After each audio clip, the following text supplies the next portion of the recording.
হ্যাঁ, আজ সকাল সকাল আজ প্রাতকালীন পরিবেশে কালীঘাট মায়ের মন্দিরের প্রাঙ্গণের লাগোয়া একেবারে সরগম বাদ্যযন্ত্রে আমি হাজির হয়েছি। এটি আমার খুবই পুরাতন প্রিয় দোকান। আর এখানে আমার যে এখন মালিক তো গৌতম বাবু নেই, তার ভাইপো আমাকে এই তামার বায়ার ওপরে অসাধারণ নিকেল করা এই কাজটি আমাকে উপহার স্বরূপ আজ দিল। আর আমার এই রামলক্ষণ নবভাই রয়েছে নদিয়া ডিস্ট্রিক্টের, এই এত সুন্দর কারিগর। আমার আর একটা পাকুয়াজি 7 ইঞ্চির মুখের তবলা তৈরি করছে নব।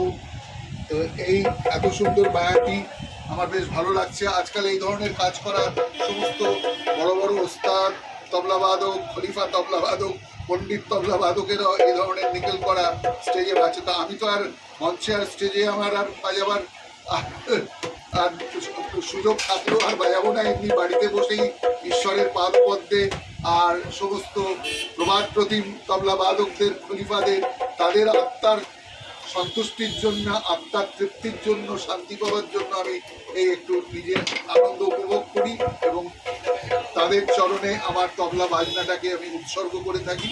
তো এই হল বায়া। তো এখন নাতিকে দিয়েছি তবলা শিখতে। তো আমার কাছে তো আর শিখবে না, আমার সাথে ইয়ার্কি মেরে উড়িয়ে দেয় আমাকে। তো আমারই পাড়ার আমার পণ্ডিত শঙ্কর ঘোষ দাদার আমার তার এক শিষ্য সব্যসাচী, সে আমার বাড়ির পাশেই থাকে। তো তাকে বলেছি তুই রোববারে ও এসে আমার নাতিকে তালিম দিয়ে যাচ্ছে। এখন নাতি শুরু করেছে, দেখা যাক ওর ভবিষ্যতে ইন্টারেস্টটা কতখানি থাকে। তো এখন আমি এই মায়া তবলা তো রয়েছে মোটামুটি 3খানা পায়া, এটি নিয়ে আমার 4র্থ পায়া হবে।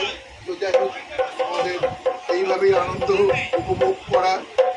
তো জয় হিন্দ, জয় ভারত, আর জয় মা কালীঘাট। মাগো ব্যাস তোমার আশীর্বাদ জানো সবসময় বর্তাক। আর এই শুভ্র আমার ভিডিওটি করে দিচ্ছে, মালিক নিজেই করে দিচ্ছে, বেশ ভালো লাগলো। সকাল সকাল সকলে ভালো থাকবে। আর নব ভাই আমার পাকুয়াজি 7 ইঞ্চির মুখটা তৈরি করছে, আশা করছি মঙ্গলবারের মধ্যে হয়ে যাবে।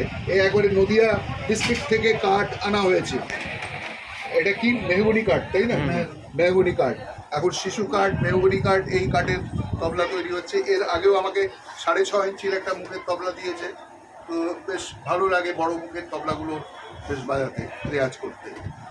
তো এইভাবেই আমাদের পথ চলতে থাকছে। আর আমি মাঝে মধ্যে মাসে 2-3 বার করে আমি এসেই থাকি এই সরগম বাদ্যযন্ত্র দোকানেতে। আমার ভালো লাগে, এদের সঙ্গে গল্প করে যাই।